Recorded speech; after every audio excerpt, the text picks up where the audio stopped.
Hi guys, it's Sydney here. I have a really fun time going through this assignment and trying to find viral videos and examples of marketing and accidental videos that have kind of really hit it big. Um, so I wanted to start off with the two videos that I picked. One of them is fairly recent, I believe it was actually posted last night, and it's Brian Williams rapping, quote unquote, to Rapper's Delight, and it was something that Jimmy Fallon put together. And then the other one I wanted to look at was a Home Depot marriage proposal. Um, I thought both of these were really good examples of a marketing strategy versus just an accidental, amateur type video that happened to go viral.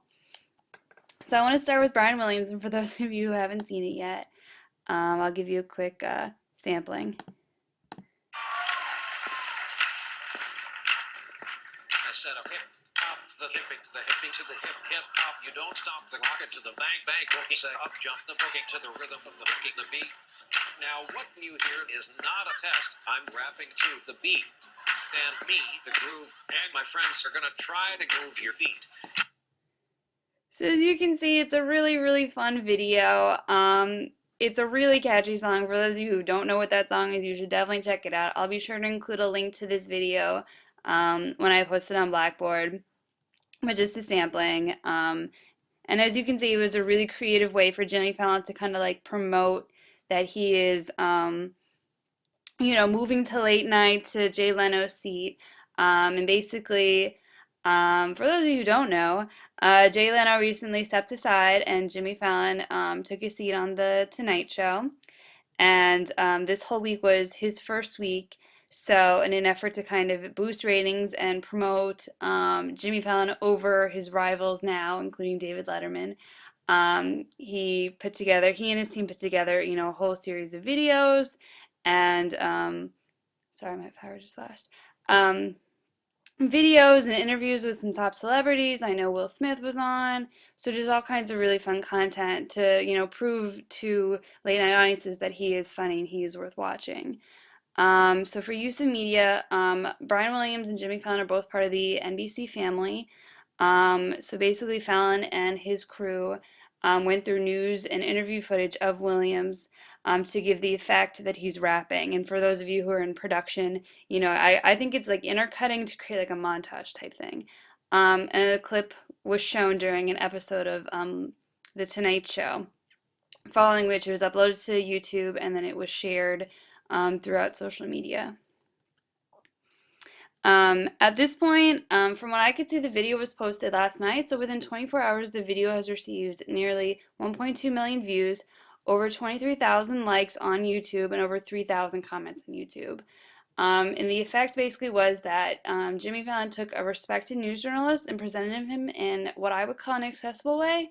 News anchors kind of have a very specific image that they need to project, and that's, constant professionalism and impartiality, and a lot of times they kind of come off kind of stiff. So having Brian Williams rap is definitely a really fun way to reach like a younger audience, an audience that might not previously know who he is or, watch the nightly news and things of that. So from my perspective, I definitely think it worked. Obviously, from views alone, it's done a really amazing job. And how did it work? In this week, we read an article called If It Doesn't Spread, It's Dead. And in there, they talk about the difference between stickiness and spreadability. And from my perspective, this video accomplishes both. So basically, stickiness seeks to attract and hold the attention of site visitors. So basically, I don't know about you, but just watching that short clip wasn't enough for me. I could watch the whole thing because, as someone who grew up watching Brian Williams, to see him seemingly rap is hilarious on a number of levels. Um, and then for spreadability, it seeks to motivate and facilitate the support of fans and enthusiasts to spread the word. So obviously, this is something that I would definitely share with my friends. As someone from the DC area, I've been to the Nightly News studio set, so I know a ton of my friends, who not only love Brian Williams, but, do watch his news, so they would definitely be interested in sharing this content and seeing Brian Williams in a different light.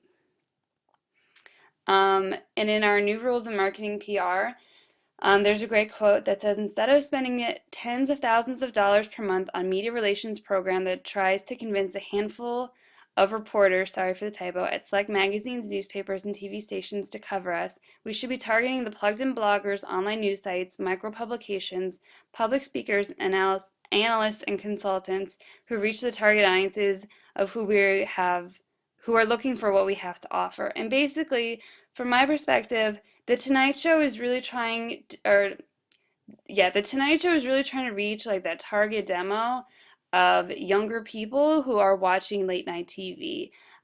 So they're not necessarily looking for, like our parents or even necessarily the viewers that Jay Leno had before him. He's looking for a new audience, a young audience, a fresher audience, and he's not going to get that by doing, what Leno did or even what Letterman does right now. He needs to do his own thing, his own way, and instead of trying to conform to, what the book calls, old tactics, he needs to come up with new, fresh ideas to reach the target audience who want what he has to offer. So I thought this was a great quote because I found it very applicable to this situation.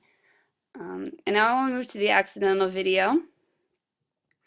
And this one entailed a proposal. So I'll just zoom forward really quickly. And again, I'll share this link if anyone wants to see it.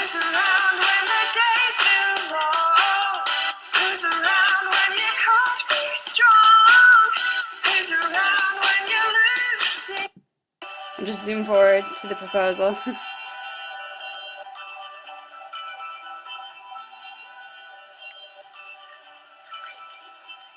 Listen, I love you more than anything in this entire world. And I would be honored if you would be by my side for the rest of my life. Will you marry me?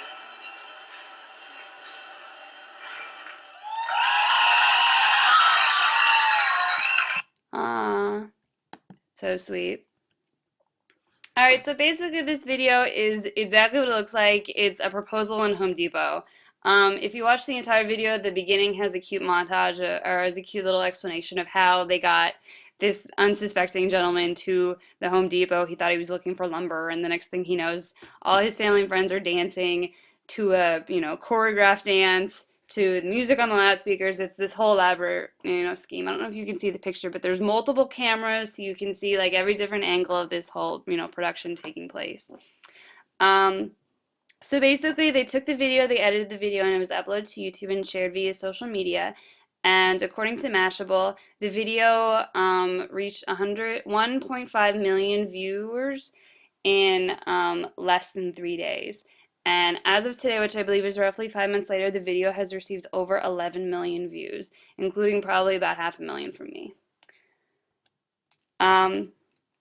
And in our PDF this week, there's a great excerpt about YouTube, and it says, YouTube has emerged both as a central archive for media content, including that produced by various communities of amateur media marketers and that appropriated from mass media, as a distribution hub through which this content flows outward through a range of social networks. So obviously, if you want to create, like a video, or if anyone who's interested in creating videos on their own, whether it's narrative or documentary or, what have you. YouTube is a great place to kind of place that content and hope that people will find it, especially since it does have, search engine capability. So obviously a video like this, achieved a lot of success thanks to things like that. Even people just looking for Home Depot would probably find this video. So I thought that was a great quote. And then there's also interesting because in this PDF, they talk about how information spreads, and I know if it's particularly funny, or if it's very touching, or if there's something that people identify with, then it is very easy for content like that to spread. And I thought that this was a great quote because it says, how the different ways in which content can spread through pools, webs, or hubs, and I think that if you have a combination of any of those three, then that's going to make it even more successful. Pools are defined as organized around a shared goal or interest. Webs are interlocking social ties, and hubs are organized around a dominant personality. Obviously, in this video, there's not necessarily a hub, but because there's pools of people who are interested in this couple, and then the web of people who are connected through those people, I think that's one of the things that helped make this video so popular. So that's my presentation for this week. I had a lot of fun. Oh, my face is frozen. Now we're back. I had a lot of fun, and I can't wait to see everyone else's, and I hope you guys have a great week. Thanks.